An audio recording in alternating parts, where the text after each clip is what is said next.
Hello students. Today we gonna start this chapter called Delhi Sultanate. So Delhi सल्तनत का meaning है कि हमारे मेडिवियल पीरियड में दिल्ली में कौन कौन से डायनेस्टीज़ आए, ठीक है। कौन से टाइम पीरियड में, मिडिएवल टाइम पीरियड। तो दिल्ली में जो डायनेस्टीज स्टार्ट होता है तो वो हमारा स्टार्ट होता है मोहम्मद गौरी के टाइम पीरियड से। So it is like this: Turks invasion on India expose the weakness of India which paved way for various other rulers to invade on India. Okay, तो आपने पहले वाले चैप्टर में टर्किश इन्वेजन में आपने देखा होगा कि सबसे पहले इंडिया में अरब कंट्रीज से आपका सबसे पहले महमूद गजनी ने आके इंडिया पे अटैक करा। और जब महमूद गजनी ने इंडिया पे आके अटैक करा तो धीरे धीरे बाकी जो अरब इन्वेडर्स हैं उनको इंडिया के वीकनेस के बारे में पता चला और धीरे धीरे वो जो मुस्लिम इन्वेडर्स हैं वो इंडिया में आना स्टार्ट कर दिया उन्होंने। तो मोहम्मद गजनी के बाद मोहम्मद गौरी इंडिया में आके उसने अटैक करा था। तो मोहम्मद गौरी जब इंडिया में आके अटैक करा तो उस टाइम इंडिया में पृथ्वीराज चौहान का रूल था और पृथ्वीराज चौहान से फर्स्ट बैटल मोहम्मद गौरी का हुआ था and that battle is called the battle of Tarain. ये सब आपने टर्किश इन्वेजन वाले चैप्टर में आपने पढ़ा था। तो the first battle of Tarain which was fought between Mohammad Ghori and Prithviraj Chauhan was won by Prithviraj Chauhan, ठीक है। बट अनफॉर्चुनेटली मोहम्मद गौरी ने दूसरी बार भी अटैक करा and this time Mohammad Ghori won. और and you know why Muhammad Ghori won? Because of one traitor and the name of that traitor was Jaichand, ठीक है। जयचंद जो था वो पृथ्वीराज चौहान का मंत्री था और वो मोहम्मद गौरी से जाके हाथ मिला लिया और बैटलफील्ड में मोहम्मद गौरी का जयचंद साथ देने लगा and that's why Prithviraj Chauhan हार गया, the second battle of Tarin. So this is how Muhammad Ghori conquered India and conquered most of the places in India like Punjab, Sindh, Ajmer, Delhi. तो मोहम्मद गौरी जब इंडिया में इन सारे जगहों को जीत लिया उसके बाद इंडिया में मुस्लिम्स का रूल स्टार्ट हुआ। मतलब मोहम्मद गौरी के आने के बाद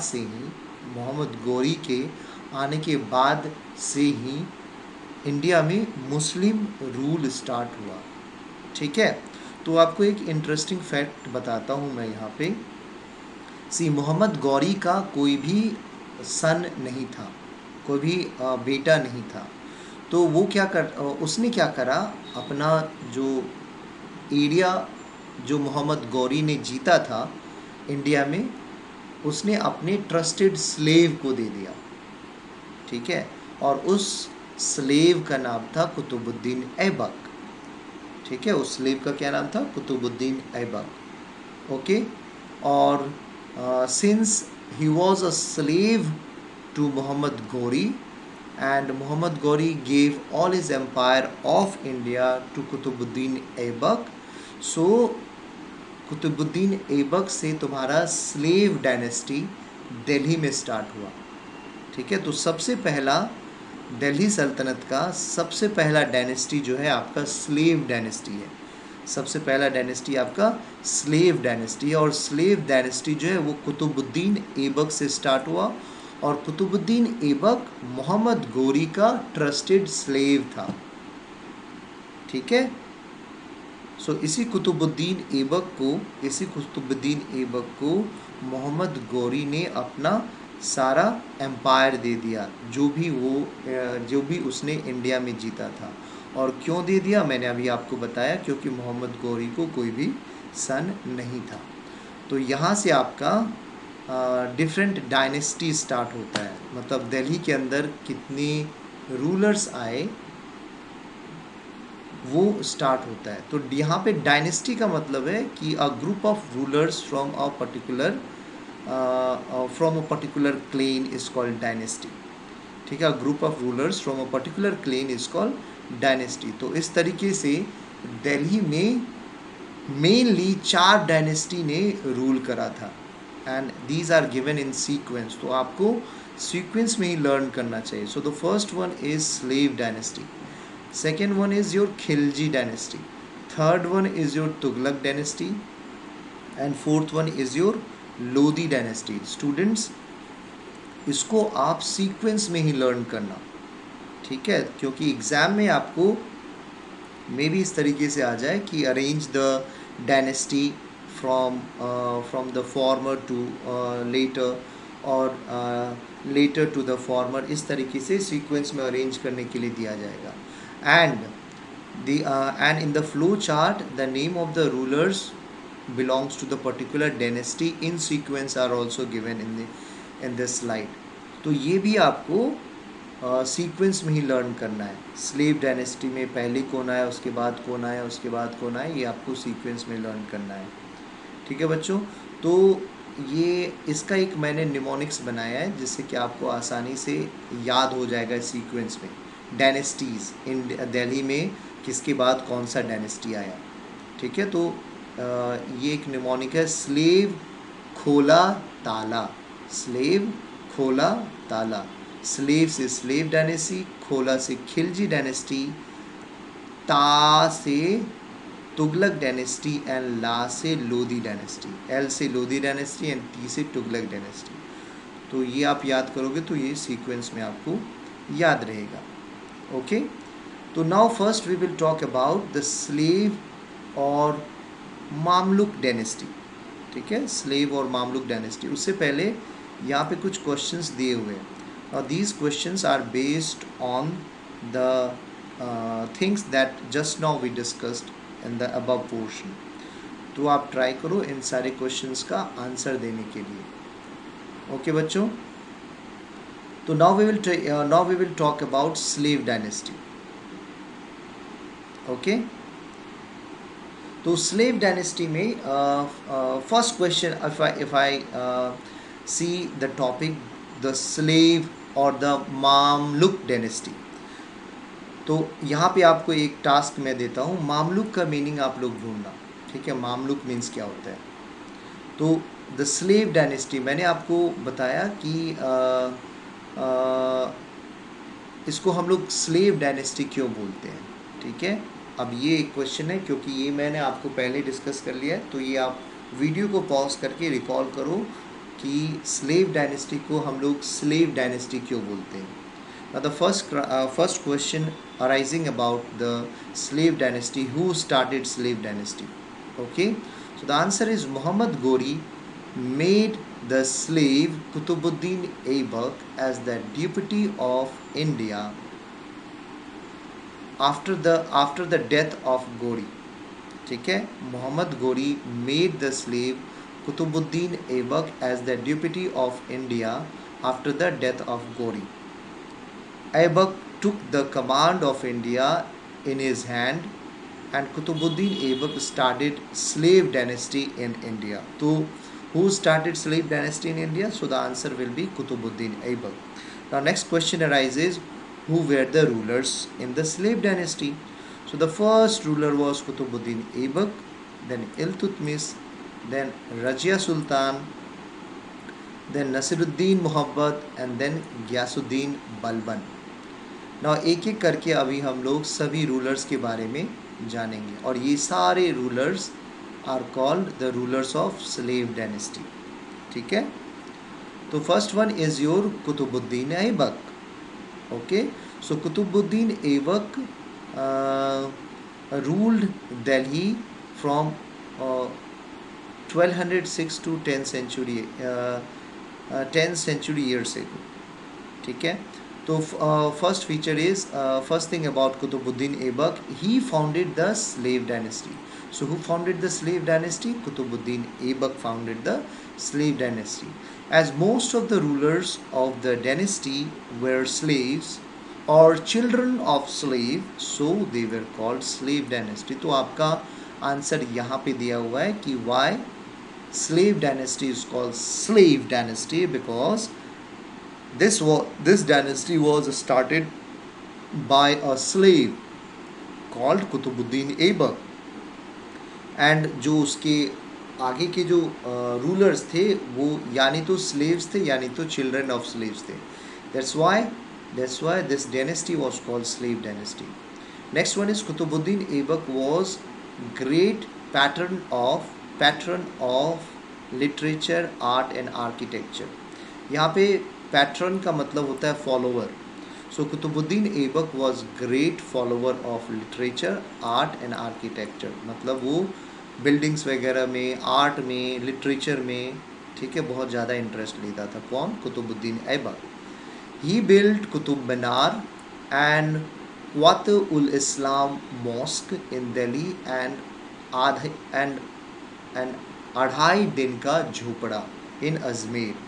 So, dear student, please remember the location of these monuments, these mosques, where they are located. So, you all know Qutub Minar and Qatul Islam Mosque is located in Delhi, and Adhai Din Ka Jhopra is located in Ajmer. Then Hassan Azmi and Mubarak Shah were the two literary James of his court. मतलब ये जो दो इंसान थे, Hasan Azmi and Mubarak Shah, ये दोनों एक renowned literary person थे उसके कुतुबुद्दीन ऐबक के कोर्ट, कुतुबुद्दीन ऐबक के राज दरबार का. ठीक है, लिटरेरी जेम मतलब ये लिटरेचर में बहुत अच्छे थे. So in the image you can see Qutub Minar, Quwwatul Islam mosque and Adhai Din ka Jhopra जो कि आगरा में है. Okay, so this was all about Qutubuddin Aibak. Now we will talk about Iltutmish. ठीक है, he was the second ruler after Qutubuddin Aibak. So he was son in law of Qutubuddin Aibak. ठीक है, सन in law आपको पता होगा. ठीक है, सन इन लॉ का मीनिंग क्या होता है? So Iltutmish was the son in law of Qutubuddin Aibak. He made Delhi his capital. ठीक है, तो इल्तुतमिश ने दिल्ली को अपना कैपिटल डिक्लेयर कर दिया था. Okay, next point is he introduce चलिया इक्ताज फॉर एडमिनिस्ट्रेटिव एफिशिएंसी. ठीक है, now here important to note that what is the meaning of चलिया एंड इक्ता. So Chaliya, a group of 40 Turkish 40 Turkish nobles known as Chaliya, and Iqta means dividing empire into many parts. So the meaning of this line is Iltutmish ने introduce करा चलिया और इक्ताज method of administration को. चलिया में क्या था? चलिया क्या होता है? A group of 40 Turkish noble. ठीक है, a group of 40 Turkish nobles. Nobles का मतलब होता है जो आपका जो काफ़ी पढ़े लिखे लोग होते हैं या फिर बड़े लोग होते हैं. बड़े लोग हुआ करते थे मिडिवल टाइम पीरियड में, उसको नोबल्स बोलते थे. तो चलिया में अ ग्रुप ऑफ 40 टर्किश नोबल्स. ठीक है, नोन एज चलिया. एंड इक्ताज मीन्स होता है when the empire is divided into many parts, that is called iktaz. I hope you must have understood so far. Now next point is he introduced silver coin called tanka and copper coin called jital in his time. So Iltutmish ने क्या करा? Silver coin and copper coin को introduce करा था. Silver coin is called टंका, whereas copper coin is called jital. Next point is Minhaj uz Siraz, Minhaj us Siraz and Rouhani Usami was some of the famous person of his दरबार. ठीक है, जैसे कुतुबुद्दीन ऐबक के दरबार में इम्पोर्टेंट पर्सन थे, सो इल्तुतमिश के दरबार में भी ये कुछ इम्पोर्टेंट पर्सन्स थे. उनका नाम क्या था? मिनहाज उस सिराज, रूहानी एंड उस Usami. Next point, Iltutmish was a staunch Sunni Muslim, so he treated Shia and Hindu very badly. Okay, तो जैसे मैं आपको जैसे हमारे हिंदू में डिफरेंट कास्ट होते हैं ना बच्चों, उसी तरह इस्लाम में भी दो कास्ट होते हैं. ठीक है, डिफरेंट कास्ट होते हैं उनका. तो उनमें जो कास्ट होता है उनको सिया एंड सुन्नी बुलाते हैं. ठीक है, सिया एंड सुन्नी दो कास्ट होते हैं मुस्लिम रिलीजन में, इस्लाम में. तो इल्तुतमिश जो था वो सुन्नी मुस्लिम था. ठीक है, जो जैसे हिंदू में अपर कास्ट लोअर कास्ट होता है. ठीक है, उसी तरह मुस्लिम्स में भी अपर कास्ट लोअर कास्ट होता है. तो अपर कास्ट मुस्लिम को सुन्नी बोलते हैं और लोअर कास्ट मुस्लिम को सिया बोलते हैं. ठीक है, तो इल्तुतमिश जो था वो अपर कास्ट मुस्लिम था, which is called Sunni, and so he was hating Shias. ठीक है, lower caste Muslim. Okay, so Iltutmish was hating Shias and Hindu very badly. बहुत बुरे तरीके से उनको ट्रीट करता था. Next point, he nominated his daughter Razia as his successor. ठीक है, उसने अपने डॉटर रजिया को अपने सिंहासन का वारिस चुना था. ठीक है, okay. Now some administrative reform made by Iltutmish. तो ये आपको क्वेश्चन इस तरीके से आ सकता है, mention some of the Iltutmish was an able and shrewd administrator, justify the statement with example. तो ये क्वेश्चन आपको पूछेगा. So administrative reform made by Iltutmish. Iltutmish made many administrative reform to strengthen his hold on Delhi Sultanate. Following are some of the administrative reform made by Iltutmish. Administrative reform का मतलब होता है change. ठीक है, reform का मतलब होता है आपका चेंज. तो और एडमिनिस्ट्रेटिव रिफॉर्म मीन्स एडमिनिस्ट्रेशन में क्या क्या चेंज लाया. ठीक है, रूल्स एंड रेगुलेशन में क्या क्या चेंज लाया, सो दैट कि वो दिल्ली पे और अच्छे से कंट्रोल कर पाए. So the first change which Iltutmish did was he organised a group of 40 Turkish noble called Chaliyas. ठीक है, Chaliya. Next point is he divided his empire into many Iqtas for administrative efficiencies. Iqtas का मीनिंग अभी मैंने आपको ऊपर बताया था. Next point is he introduced silver coin and copper coin. Now student, remember what silver coin was called and what copper coin was called. Okay, so these were the administrative change brought by Iltutmish to strengthen his control over the Delhi. अब हम लोग इसके बारे में पढ़ेंगे कि Iltutmish was an able and shrewd administrator. ठीक है, how we can say that Iltutmish was an able and shrewd administrator. यहाँ shrewd का मतलब होता है चालाक. ठीक है बच्चों, shrewd का मतलब होता है चालाक. तो so these are some of the proof or example which justify that Iltutmish was a shrewd and able administrator. तो पहला है आपका he freed Turkish empire from Ghazni and other foreign powers. तो आपका this is your Turkish empire. ठीक है, so this one is your Turkey. यहाँ पे आपका टर्की है, राइट. तो इस जगह को इल्तुतमिश ने गजनी से जो फॉरेन पावर था उससे इस एरिया को छुड़ा लिया था. ठीक है, इसको फ्री कर दिया था. दूसरा रीज़न है he diplomatically saved himself and Delhi from the wrath Worth means anger. From the wrath of from the wrath of Mongol conqueror Chinggis Khan, by not giving shelter to Shah of Khwarizm, who was being chased by Chinggis Khan.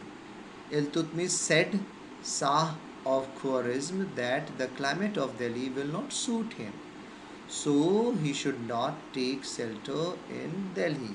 तो मैं आपको एक important story बताता हूँ about Genghis Khan. Genghis Khan belongs from Mongolia. ठीक है, Genghis Khan belongs from Mongolia, और ये काफ़ी बारबेरिक रूलर था.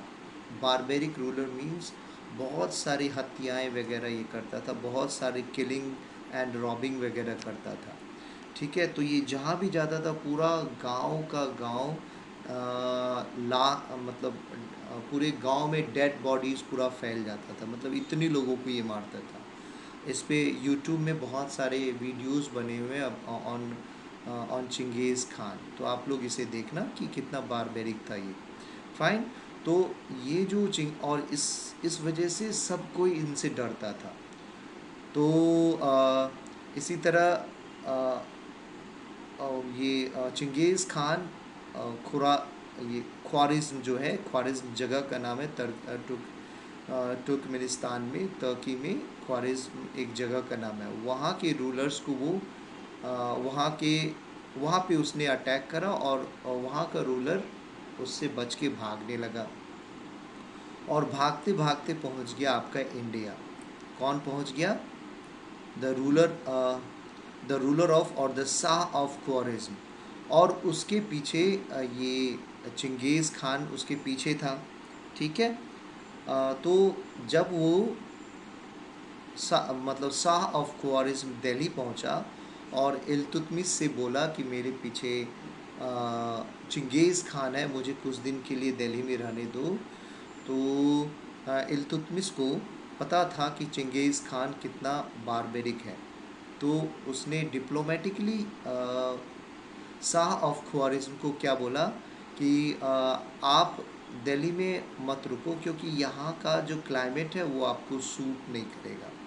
सो यहाँ बहुत ज़्यादा गर्मी पड़ती है, तो आप वहाँ यहाँ से चले जाओ. ठीक है, यहाँ का क्लाइमेट आपको सूट नहीं करेगा.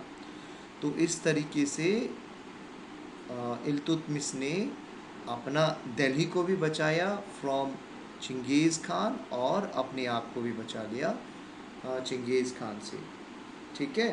सो that is why Iltutmish was called shrewd, means चालाक administrator he was called. Okay. Now moving to another ruler, and her name was Razia Sultan. Now she was the first and the last Muslim lady ruler during medieval period. ठीक है, she was the first and last Muslim lady ruler during the medieval period. She was considered as exceptionally capable ruler, और वो काफ़ी अच्छा ruler थी. She used to dress up like a man while going on war. तो ये जब war में जाती थी तो she used to dress up like a man. Okay. Now next ruler is Nasruddin Mahmud. ठीक है, Nasruddin Mahmud. So Nasruddin Mahmud was the youngest son of Iltutmish. ठीक है, Nasruddin Mahmud was the youngest son of Iltutmish. And Nasruddin Mahmud did not have any son, so Balban became the ruler after the death of Nasruddin. Okay. And who was Balban? Balban was a prime minister when Nasruddin was ruler. Okay. तो इल्तुतमिश का सबसे छोटा बेटा था सबसे छोटा बेटा था नसरुद्दीन. ओके. और जब इल्तुतमिश के मरने के बाद नसरुद्दीन रूलर बना, तो अनफॉर्चुनेटली नसरुद्दीन को कोई बेटा नहीं हुआ. ओके. कोई बेटा नहीं हुआ, तो नसरुद्दीन के कोर्ट में एक प्राइम मिनिस्टर था, उसका नाम था बलबन. तो नसरुद्दीन के मरने के बाद बलबन जो है वो दिल्ली का सुल्तान बन गया. ठीक है. नाउ इसके बाद इसके बाद बलबन का जो बेटा है वो रूल करना स्टार्ट कर दिया. Okay. And his name was Ghiyasuddin Balban. Okay. So Ghiyasuddin Balban, he suppressed all his opposition. ठीक है. ही सप्रेस सो घियासुद्दीन बलबन, ही सप्रेस्ड ऑल हिज अपोजिशन. तो जो जो बलबन के विरोध में था ना, जो जो बलबन के अगेंस्ट में था, उस सब को घियासुद्दीन बलबन ने हरा दिया. ठीक है. He created an atmosphere of obedience and patriotism towards the सल्तनत. तो उसने एक ऐसा एटमॉस्फेयर क्रिएट करा दिल्ली में कि सभी मतलब ओबीडियंटली पेट्रियोटिक हो जाए. अब दिल्ली अपने कंट्री को लेके, ठीक है, सभी ओबीडियंट हो जाए और पेट्रियोटिक हो जाए, देशभक्त हो जाए. ठीक है. और अपने राजा का कहना मानना स्टार्ट कर दे. मतलब घियासुद्दीन बलबन ने ऐसा एटमॉस्फेयर क्रिएट करा. Balban ended the power of the group of 40 Turkish noble. And what we call the group of 40 Turkish noble? Just recall. So Balban ने इस एडमिनिस्ट्रेटिव सेटअप को ख़त्म कर दिया. He was a sultan who believed in complete justice. He did not spare any wrongdoers, whether common men or nobles. तो वो गयासुद्दीन बलबन जो था वो कंप्लीट जस्टिस में बिलीव करता था और किसी किसी भी गलत इंसान को छोड़ता नहीं था, चाहे वो कॉमन मैन हो, चाहे वो अमीर हो, या फिर बलबन के कोर्ट में ही क्यों ना काम करता हो. ही safeguard his frontier by constructing many forts and posting his best guards there. तो वो अपने एरिया को, दिल्ली को कैसे प्रोटेक्ट करता था? हर एक जगह पे वो फोर्ट, किला बना देता था और उस किले में अपने बेस्ट गार्ड को डिप्यूट कर देता था. ओके बच्चों, सो this was all about your slave dynasty. I hope you all have understood. So in the next class we will talk about Khilji dynasty. Thank you so much, students.